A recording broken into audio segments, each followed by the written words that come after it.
By now, you've created measures and built interactive dashboards. But there's one thing businesses always want to track: performance over time. In this video, you'll learn how to use time intelligence in DAX to calculate metrics like year-to-date, quarter-to-date, and same period last year. These formulas will allow you to easily compare trends across time.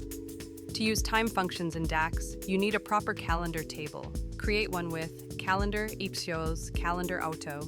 Mark it as a date table and link it to your fact table's date column.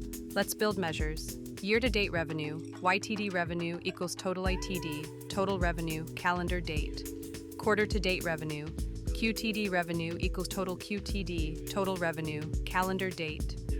Month-to-date revenue, MTD revenue equals total MTD, total revenue, calendar date. Now for comparisons. Revenue LYX calculate, total revenue, same period last year, calendar date. And year-over-year growth percent X divide, total revenue. Revenue LY, 0. Other useful functions include DATEADD, which shifts dates forward or backward. For example, revenue last 30 days, EOS calculate, total revenue, DATEADD, calendar date, 30 day.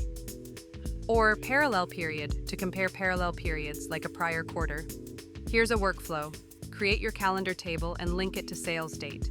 Build measures for YTD, QTD, MTD, revenue LY, and YoY growth percent. Add visuals, a line chart for revenue versus YTD, a bar chart for current year versus last year revenue by month, and a card for YoY growth percent.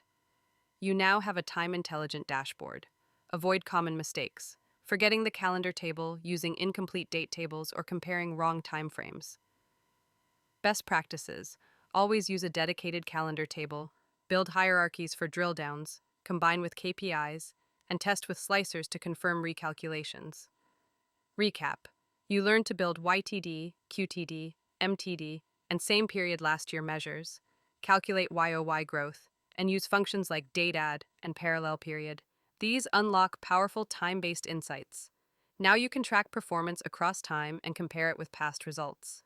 In the next video, we'll shift gears and learn how to publish reports to the Power BI service and build shareable dashboards. See you there.